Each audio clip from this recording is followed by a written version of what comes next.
gelée royale, c'est une sécrétion des glandes lipopharyngiennes des jeunes nourrices. Elle sert au nourrissement larvaire pendant vraiment les premiers jours, hein, de la larve d'abeille. Mais si cette larve d'abeille, on continue à la nourrir à la gelée royale, elle va se métamorphoser en reine. Pour en faire un commerce, il faut élever une très grosse quantité de reines. Nous, personnellement, on élève 3600 reines tous les 3 jours pour pouvoir produire de la gelée royale. Et tous les 3 jours, on recommence. Parce qu'une fois que la machine est en marche, c'est tous les 3 jours que nous produisons de la gelée royale sur la même ruche. Ce qui veut dire que je vais aujourd'hui produire de la gelée royale dans une ruche. Dans 3 jours, je vais retirer cette gelée royale et je vais redonner aux abeilles des cellules royales à élever. Et ça, tous les 3 jours pendant 4 mois de l'année.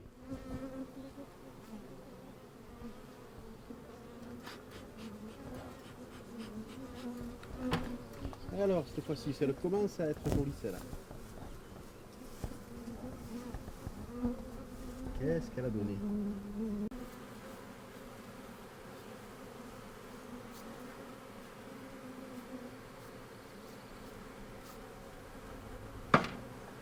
Ah, c'est pas vilain. C'est pas vilain.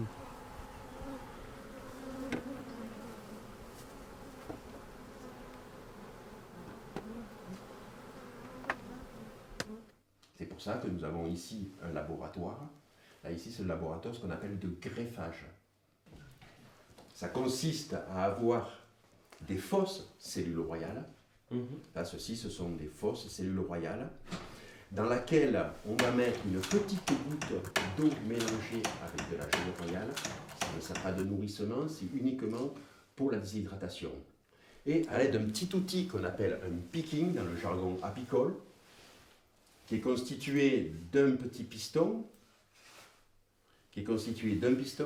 avec une petite plume au bout. On va aller dans un cadre d'abeilles, donc un cadre où j'ai des larves, aller chercher la petite larve au fond de la cellule pour la déposer délicatement dans la cellule royale.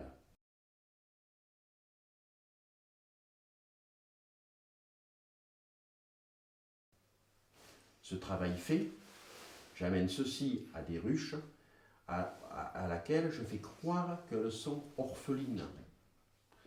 Tous les 5 jours, nous préparons la ruche pour faire croire aux abeilles qu'elles n'ont pas de reine malgré qu'elles aient une reine. Ça, ce sont des techniques de production de gelée royale. En fin de compte, pour les apiculteurs, ça s'appelle un finisseur. Et tous les 3 jours, on recommence. Donc 3 jours après, la petite larve va avoir grossi. La petite larve aura grossi. Elles vont étirer la cire. Et la larve va baigner sur un lit de gelée royale. Nous, ce travail fini, on le passe dans le 2e laboratoire, où ma femme va aspirer la larve, pour ne pas souiller la gelée royale avec les molymphes de la larve est très fragile.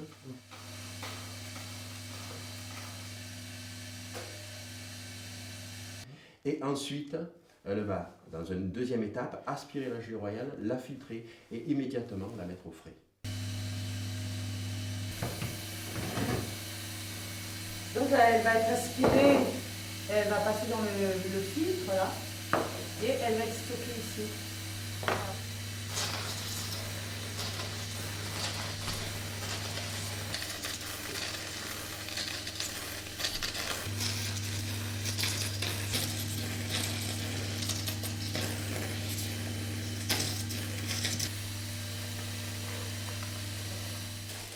C'est pour protéger de la lumière en fait, hein, que la lumière ne vienne pas frapper le produit quand on ouvre le frigo.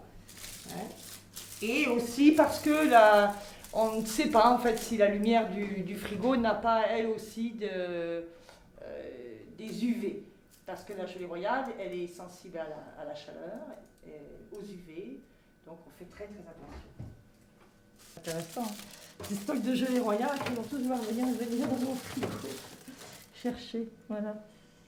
Voilà, en gros, la production de gelée royale.